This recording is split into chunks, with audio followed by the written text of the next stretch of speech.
Transmission. System overload. I'm jamming. I'm Nikki. I'm Josh. I'm Mel. I'm Sharon.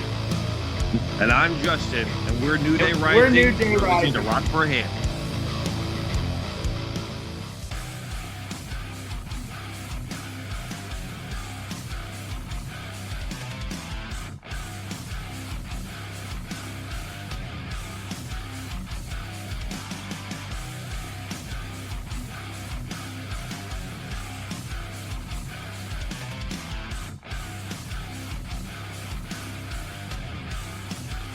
Hey, everybody. Welcome to a brand new episode of the Rock for Him podcast. I'm Jeremy, your host, and with me are two of my good friends and my co-hosts.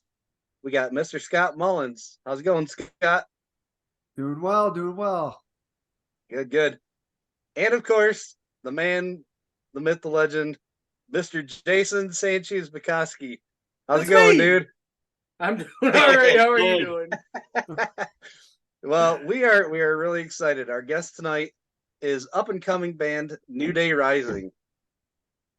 Hey, everybody, how's everybody doing tonight? We're doing Good. awesome. How are you? Awesome. Why don't you guys introduce yourselves and tell us a little bit about what you do in the band? Sure. Jam, you want to go? I'm jamming. I'm the guitar player, and I do all the booking and the tour managing with Nikki. She's kind of my left-hand man when it comes to tour managing. So Yep. that's what I do. So the lighting director, and Yeah. I help and stuff that the band needs when we're at shows and things like that. So Yep. I try to do.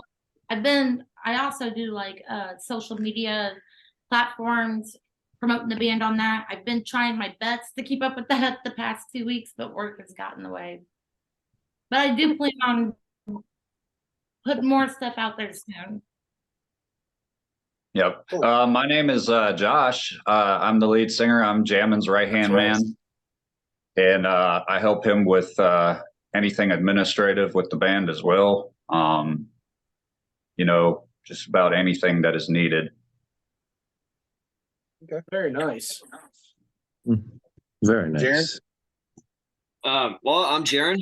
I'm the lead guitarist. I'm also in a band called Relesser. Yep. One of our favorite bands around here. Oh my goodness, I appreciate it so much. But yeah, and I'm also the humor. So, All right. everybody laughs. Comic relief. Comic relief, yes. I think that's more me. Well, introduce yourself first. Who are you? So I'm Mel. I am the female lead vocalist, and my favorite pastime is making your mom jokes and dad jokes. Oh, yeah. Yes. Mhm. Nice. We will expect at least a couple of jokes from you during the show. Oh yeah. Fair enough. Let me just pull my best ones out of my pocket. There you go.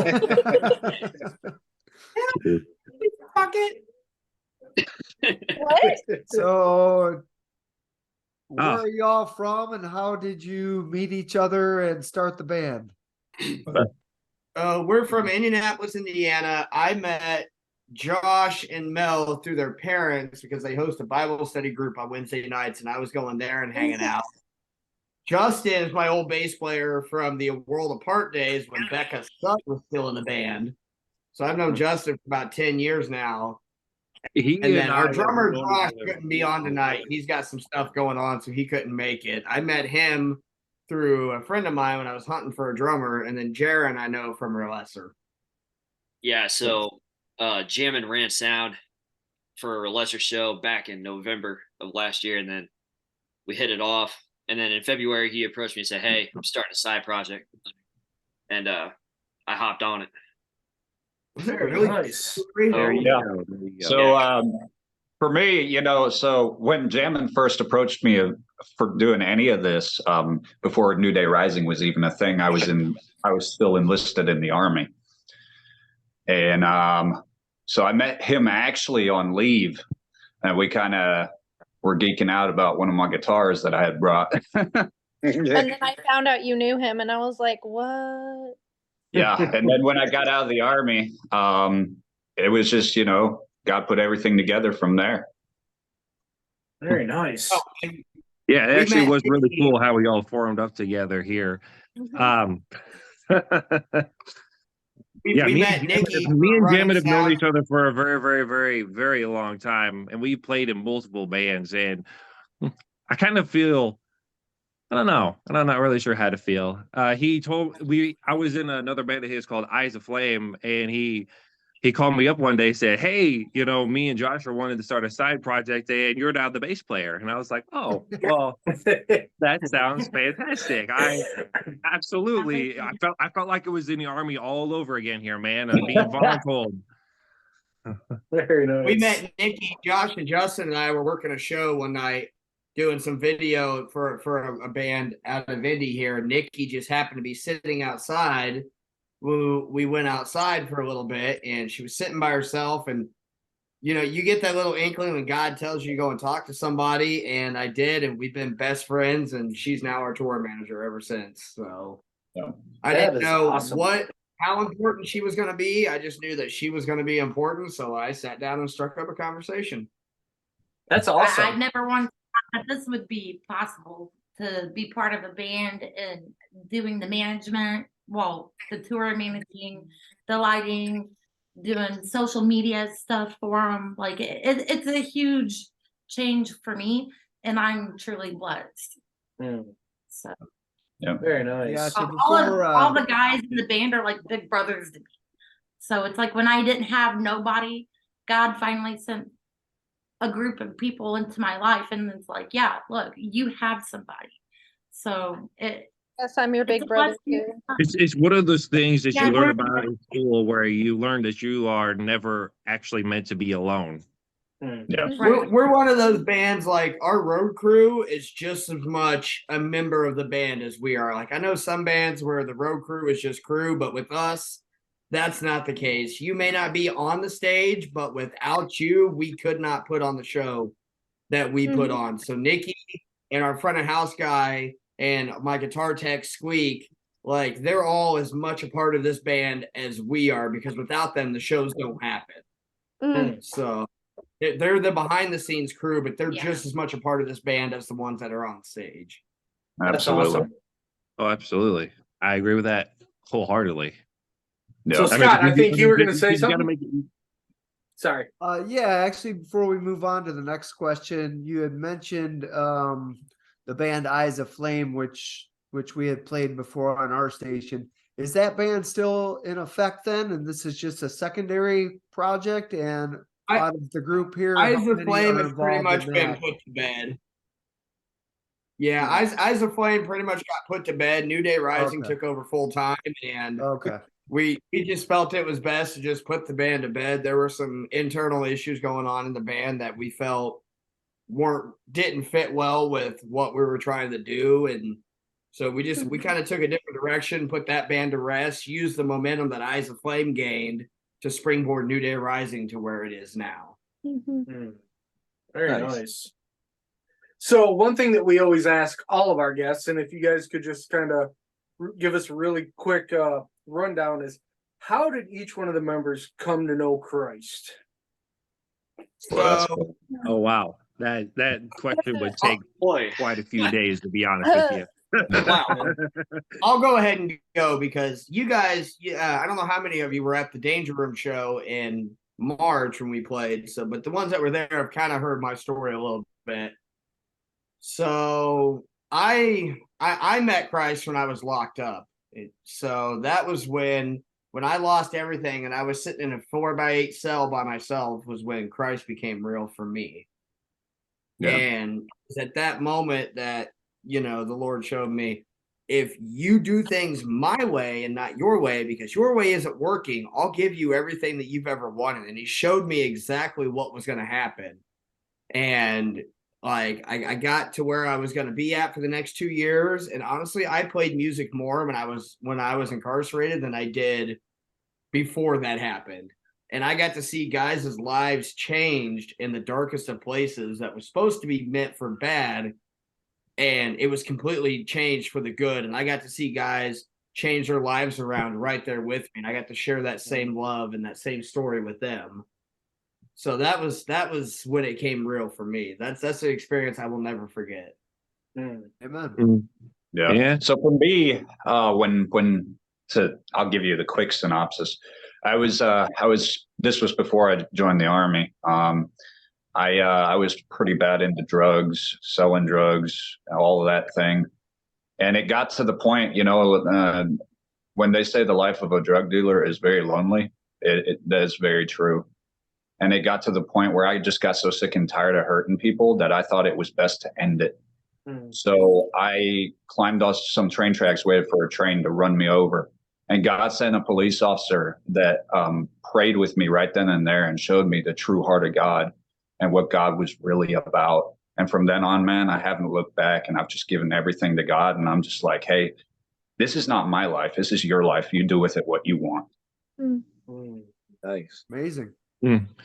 Yeah, I have a little bit, I guess, I don't want to say complicated. That's the wrong word. But for me, I grew up in the church. My parents went, and we went every Sunday and every Wednesday for as long as I can remember. But after I graduated high school, it wasn't until I realized that I adopted my parents' faith instead of making it my own. And I had to go through some pretty tough trials or tribulations over the years with, different scenarios and different situations that I put myself in. It wasn't until I woke up one day and I'd realized that this is what I need in my life. I prayed about it. I had, I reached out to a pastor friend of mine, and he and I prayed for probably a couple different weeks until I realized that this is what I needed in my life. So I officially made it my own faith after that. So for me, I grew up going to church, and my mom, she was very about a relationship with God. She taught us all that from a very early age. But as a young kid, until about 13, I didn't really understand, or really, like Justin was saying, make it my own. And I was going through major depression when I was 13 years old. And it was to the point to where I would have suicidal thoughts all the time.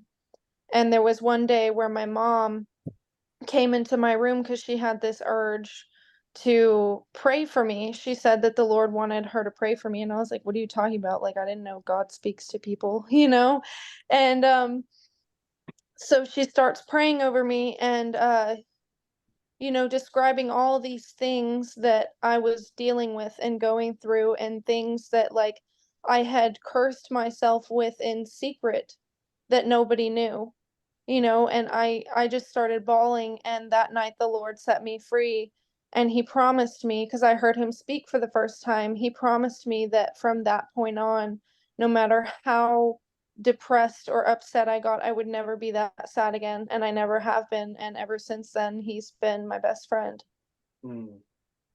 Nice. Jaren, how about you?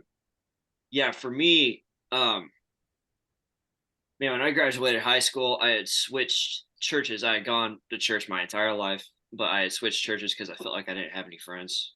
And I had switched churches, and I had just this community come around me. And I gave my life to the Lord one night at Wednesday night church. And Jesus became my best friend, man. It's awesome. Love it. Yeah. Love it. So you guys have released an album by now? I know you Yeah. October, 13th? I think is when it came out. Yeah. It was, yeah. November 13th. Yeah. Cool. So what's been your favorite song to play live? It's a tie between Hero and Monster. Most definitely. Both of them probably mean the most to me.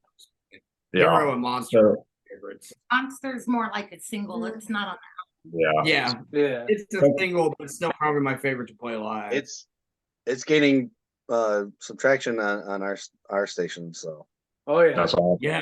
And I appreciate that so much. Thank you for all the support you guys have given us. So absolutely. That's one of those songs that I had something to say, and I wrote it from kind of a dark place with some stuff that had gone on, and I really want people to really listen to that song and realize that you're not alone and it's okay to reach out. Like, we all struggle with this monster inside of us trying to get out. Yeah. Absolutely. I mean, it is a fantastic song. Thank you. Yeah.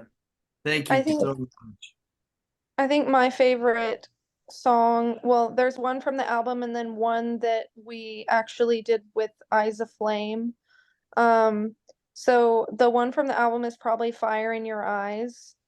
I think that's also like, I love the message, but it's also like, it was kind of my chance to like really get into it with the vocals as well.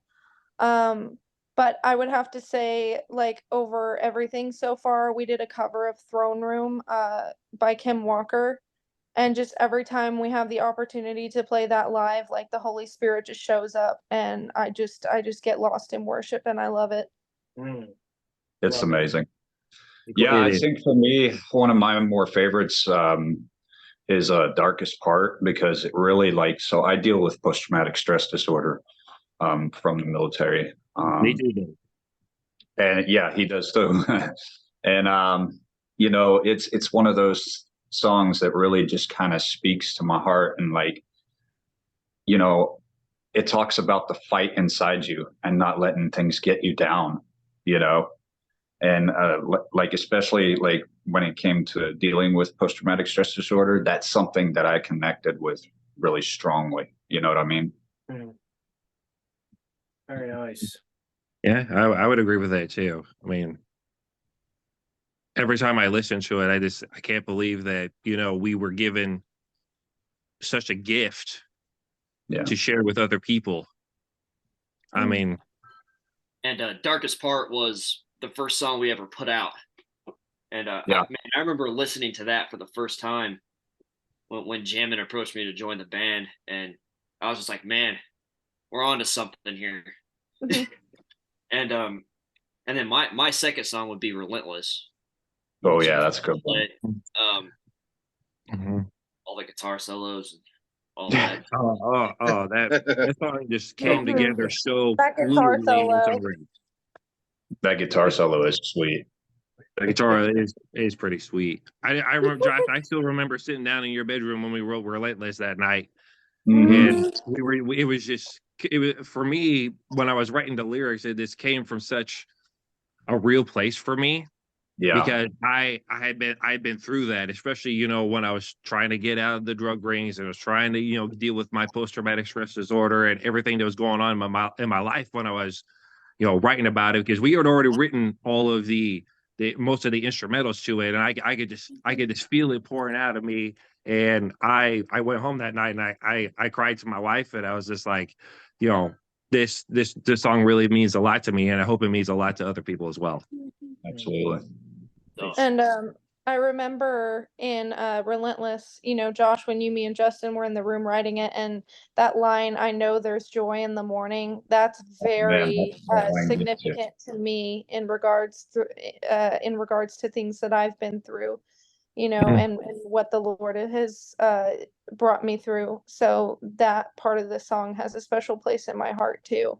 See, it's funny for me. I write music for other people based on other situations that I see going on around me. So, like Hero, I think I sent it to you guys. Hero was actually written about my sister and watching her go through all the stuff that she's gone through and wanting so desperately to just step in and be like, look, just trust me and I will make this better. Like, you know, I think we all have that hero complex inside all of us. When somebody's going through something, we all want to step in and make it better. And that was not the only way that I could say what I needed to say, and it made sense to get my point across, was to write a song about it. And we ended up with Hero, which to me is our biggest and most successful song so far, which is my favorite. Oh, it's easily tied with Darkest Part for our #1 song, because everyone can relate to it. It's just one of those things we all relate to, which is why every time I listen to it, I'm just like, I cannot believe, you know, that, you know, we put out, you know, such another one that, you know, people can relate to. Right. Yeah. Hero's definitely a sing-along song. Like that's one of those songs that Oh yeah. people can sing along to it and scream it at the top of their lungs, and it's one of those songs. It feels good to sing it. It's Well, very we like also pop we can punky. also embrace Yeah. our humanity too, to realize that we can't do it by ourselves. Exactly. Right. Absolutely. I mean, especially during the chorus, you call me your hero, but I'm just a man. I mean, everyone, man, woman, child, everyone relates to that. Right. Yeah. For sure. And I'll try to save you if you take my hand. Like that was really because I remember beating myself up like, God, I want to make this better so desperately want to change this around for you. And like all I need you to do is just take my hand. That's it. Yeah. You know. Mhm. They like we could dive into that song all night long, but it just that song And honestly, That- that's what people want to we hear. could They dive don't want to into hear every us single one talk. of songs. They don't want to hear Yeah. us talk. They want to hear that. They want to hear the behind the scenes stuff. That's why we do Yeah. this. Right. And honestly, So- like if you look at the entire album, the theme of Up from the Ashes is hope. And restoration. Hope and Yeah. restoration. Absolutely. Love it. And we Love it. try to write from a standpoint that appeals to both the Christian audience and the secular audience. Because I know a lot of people, as soon as they hear a Christian band, they immediately turn away. Like Yeah. we want to write songs that can appeal to both sides, Mm. where regardless of what your belief system is, this song, we want it to pull you through a hard time and get you through it. And then if you want to come and ask us, hey, where did this come from? How did you get through this? Because I can relate to that. That's what leads into the talk of where our faith is and why we wrote the song. Absolutely. Oh yeah, because we're trying to find every and all opportunities to be able to talk to our audience. Yeah. Yeah. Yeah. For me, whether it's saving a life spiritually or saving a life physically, like I know from firsthand experience, and I've seen something the other day about this that I really hit home and I really liked, and it said something to the effect of music may not change the world, but for one person it can change their entire life. Like Yeah. Absolutely. regardless of Yeah. if it's spiritual or physical, if our music reaches someone and it changes their lives for the better, regardless of how it is, then my goal is accomplished. Absolutely. You know, we planted that seed and my goal is accomplished. Right. Because And, you can always go back to the Bible as well, because he says that even if there was only one person in the world, he would still save the entire world. Mm. So Yeah. Exactly. And I think- job. Sorry. Sorry, go ahead, Mel. I was gonna say my favorite thing to do after shows is, like the Lord will just call me to go out into the audience, and he'll sometimes, bring people to me so that I can pray over them. And, I don't just start with, oh, I'm supposed to pray over you, I have a conversation with them. And then, I segue into that, and then the Lord just shows up and he does amazing things. So that's just so special to me, because that's been a dream of mine for my entire life, is to just be able to impact people for the Lord. I think our job is more seed planters than anything. Regardless of how we plant the seed is getting Absolutely. planted. That's our job, and that's where, and we've had discussions about this within the band of Mhm. how out there can we get with our faith without pushing somebody away, if that makes sense. There's a fine line, because a lot of people, as soon as they hear Christianity, they get turned away. So like that's been my biggest thing at shows, is how can I get the message across without A, pushing someone away, B, offending them, or C, feeling like I'm trying to shove it down their throat. And Yeah. for me, I'd rather let the music speak for itself and let that be the opening into the conversation. Yeah, because God gave us all these songs, and they're written the way they are for a reason. And so I feel like, like to segue on what you were saying, Jamin, like let God move through the songs. We just have to put it out there and plant that seed. God will do the rest. Absolutely. Exactly. Right. Scott, you got something to say?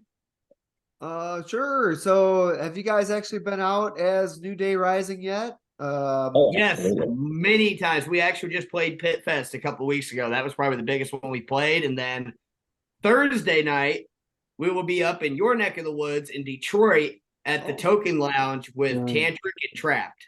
Very nice. Yes. I've been there a couple of times So myself.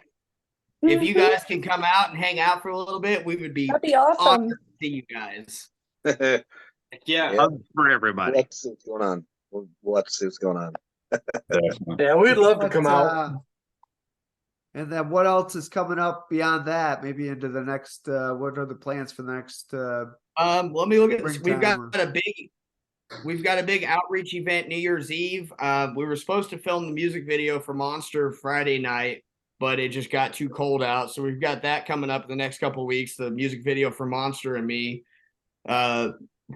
New Year's Eve, we've got a big show at a church in Indy called Cross Church.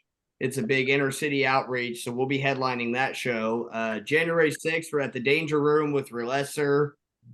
January 13th, there's probably I've just started in on next year booking, and we've got probably 20 on the books already. Wow. Wow. So Yeah. the goal we've is had a lot of 100 people playing reach and out to us. 100 running sound. That's awesome.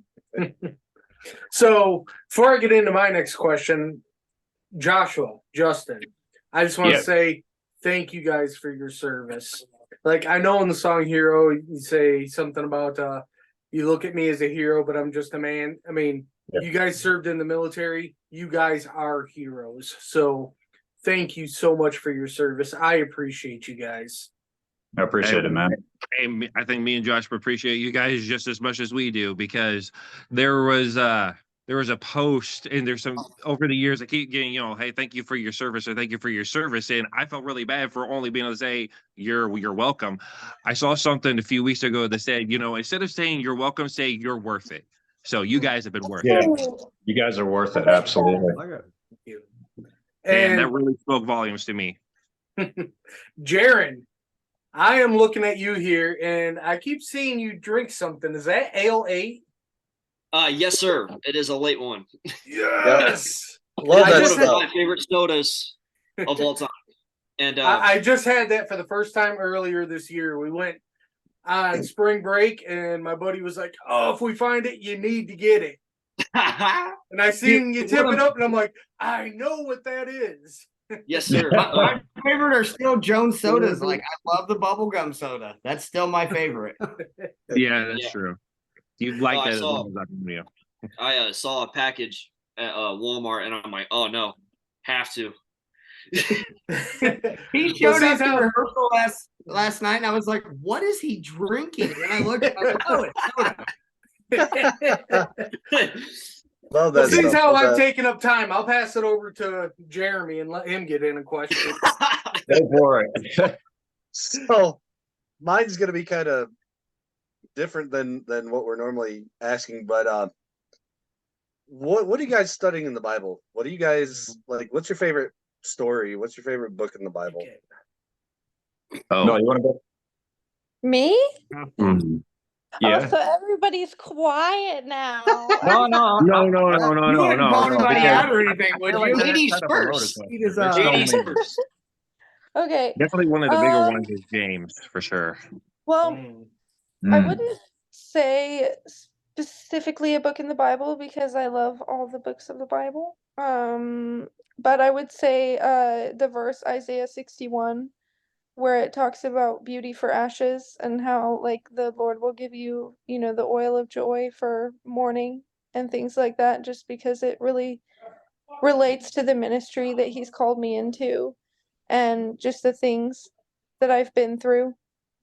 And just I've been going through a season with him of learning how to trust him fully in all things and let go of things even when they don't make sense to me. Mm. So Yeah. So I for think me, it's kind of cliche. So I've got two favorites. Number one is Jeremiah 29:11, where he talks about he will mount you up with wings as eagles, because bald eagles are my favorite animals to a T. It's, for me, that I've always loved that verse because the eagle reference. But then, like, as far as parables go and stories in the Bible, the parable of the lost sheep is the one that I can relate to the most because I was the one that was lost and he left the 99 to come and find me. Like it's cliche, but that to me speaks volumes. Absolutely. Scott, love you, bro. We'll see you later, buddy. If you like what you saw today, hit the subscribe and like button down below and don't forget to share it to all your friends. Also, leave us a comment down below. If you're gonna rock, rock for him.